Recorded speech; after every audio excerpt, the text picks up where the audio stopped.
ہمیں اپنی زندگی میں رمضان المبارک پھر ایک بار نصیب ہو رہا ہے۔ ہم سب اللہ کی بارگاہ میں دعا گو ہیں کہ اللہ تبارک و تعالیٰ اس کے فضل برکات سے ہمیں مالا مال عطا فرمائے اور ہم سب کو اپنی بخشش و مغفرت کا ذریعہ اور سبب بنانے کی توفیق عطا فرمائے۔ معزز سامعین، میرے آقا صلی اللہ علیہ وسلم کا فرمان شان ہے۔ میرے آقا صلی اللہ علیہ وسلم نے فرمایا کہ جس نے رمضان المبارک کو پایا ایمان کی حالت میں اور اس میں نیک اعمال کیے، اپنے احتساب کیا، تو فرمایا اس کے تمام گناہ اللہ تبارک و تعالیٰ معاف فرما دیتا ہے۔ میرے آقا صلی اللہ علیہ وسلم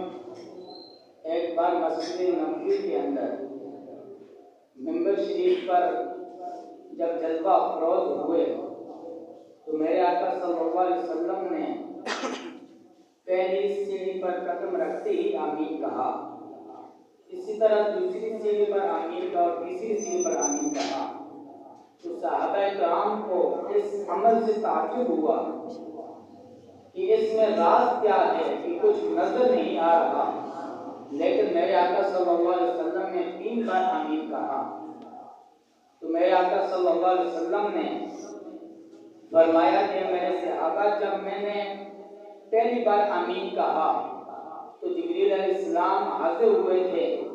اور عرض کر رہے تھے کہ یا رسول اللہ صلی اللہ علیہ وسلم، جس شخص نے رمضان المبارک کو پایا اور اپنی بخشش و مغفرت کا ذریعہ نہ بنایا، اپنی بخشش و مغفرت نہ کرا سکا، فرمایا وہ ہلاک ہو گیا۔ تو میرے آقا صلی اللہ علیہ وسلم نے فرمایا آمین۔ اسی طرح جب دوسری سیڑھی پر قدم رکھا تو میرے آقا فرمانے لگے کہ جبریل علیہ السلام نے عرض کی یا رسول اللہ صلی اللہ علیہ وسلم، جس نے آپ کا نام سن کر آپ پر درود نہ پڑا وہ ہلاک ہو گیا۔ تو میرے آقا صلی اللہ علیہ وسلم نے فرمایا آمین۔ اسی طرح جب تیسری بار آمین کہا تو میرے آقا صلی اللہ علیہ وسلم فرمانے لگے کہ جبریل علیہ السلام عرض کرنے لگے کہ یا رسول اللہ صلی اللہ علیہ وسلم، جس نے اپنے ماں باپ کو دونوں کے کسی ایک کو بڑھاپے میں پایا اور ان کی خدمت کر کے وہ شخص جنت حاصل نہ کر سکا تو فرمایا وہ بھی برباد اور ہلاک ہو جائے۔ تو میرے آقا صلی اللہ علیہ وسلم نے فرمایا آمین۔ تو جب ہم اس حدیث مبارکہ پر غور کرتے ہیں تو ہمیں رمضان المبارک کی اہمیت سمجھ آتی ہے، رمضان المبارک کی قدر سمجھ آتی ہے اور اس کی عظمت کا پتہ چلتا ہے کہ اگر کوئی شخص اس میں ایمان کی حالت میں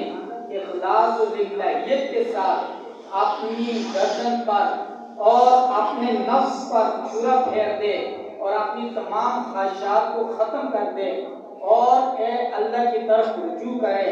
اور اس کا ہو کر رہ جائے تو اللہ تبارک و تعالی اپنے اس بندہ خاص کی ضرور بخشش و مغفرت فرماتا ہے، اور یہ حدیث مبارکہ ہمیں دکھا رہی ہے۔ اور جب ہم قرآن مجید پر غور کرتے ہیں تو ہمیں بہت کچھ سیکھنے کو ملتا ہے کہ جب ہمارا ظاہری طور پر روزہ ہوتا ہے تو ہمارا باطنی طور پر بھی روزہ ہونا چاہیے، اور کامیابی بھی اسی چیز میں ہے کہ جب ہم ان تمام چیزوں سے رک جائیں گے جس کا اللہ اور اس کے رسول نے منع کیا ہے تو کامیابی ہمارے قدم چھوئے گی۔ مثال کے طور پر قرآن ہمیں بتلاتا ہے کہ وَيْلٌ لِّلْمُطَفِّفِينَ، کہ ہلاک ہو گیا وہ شخص جو ناپ تول میں کمی بیشی کرتا ہے۔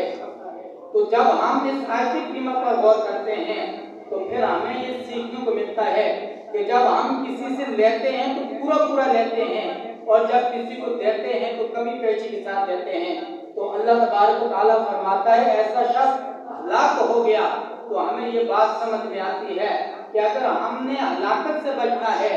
ہم نے نقصان سے بچنا ہے تو ہم نے جو حقوق العباد ہیں ان کا خیال رکھنا ہوگا۔ اسی طرح قرآن ہمیں بتلاتا ہے کہ وَيْلٌ لِّكُلِّ ہُمَزَةٍ لُمَزَةٍ، کہ ہلاک اور برباد ہو گیا وہ شخص جس نے دوسرے کے منہ پر عیب لگایا،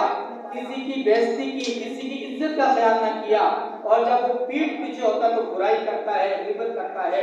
تو پتہ چلتا ہے کہ جو شخص کامیاب ہونا چاہتا ہے، ہلاکت سے بچنا چاہتا ہے، تو اسے چاہیے وہ اپنے اندر سے یہ خبیث عادت کہ کسی کی بےزتی کرنا، کسی کے منہ پر اسے عیب لگانا اور کسی کی عزت نفس کو مجروح کرنا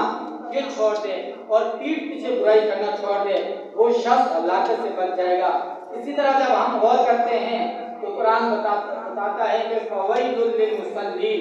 ہلاک ہو گیا وہ شخص جو نماز میں کوتاہی کرتا ہے اور نماز کو چھوڑ دیتا ہے، نماز کو بھولا بیٹھا ہے، ایسے نمازیوں کے لیے فرمایا ہلاکت ہے۔ اسی طرح قرآن بتاتا ہے کہ جس نے سود کھایا وہ شخص بھی ہلاک ہو جاتا ہے، اور دو گناہ ایسے ہیں جس کے متعلق قرآن حدیث میں موجود ہے کہ اللہ تبارک و تعالی اور اللہ کے رسول فرماتے ہیں کہ جس نے یہ دو کام کیے یوں سمجھو کہ اس نے اللہ تبارک و تعالی سے جنگ لڑی، ایک سود کھانا ہے اور اسی طرح جو اللہ کے نیک بندوں سے دشمنی رکھتا ہے، جو اولیاء سے دشمنی رکھتا ہے، فرمایا ایسا شخص بھی اللہ اور اللہ کے رسول کے ساتھ جنگ کرتا ہے۔ اتنی یہ ہلاکت بڑی چیزیں ہیں، اور جب ہم ہلاکتوں سے بچنا چاہتے ہیں تو ہمیں اس بات پر توجہ دینی پڑے گی کہ ہم ان تمام چیزوں کو چھوڑ دیں، ان تمام چیزوں کو ترک کر دیں اور اپنی پوری زندگی قرآن و حدیث کے مطابق گزاریں۔ اللہ تعالیٰ ہم سب کو عمل کی توفیق عطا فرمائے۔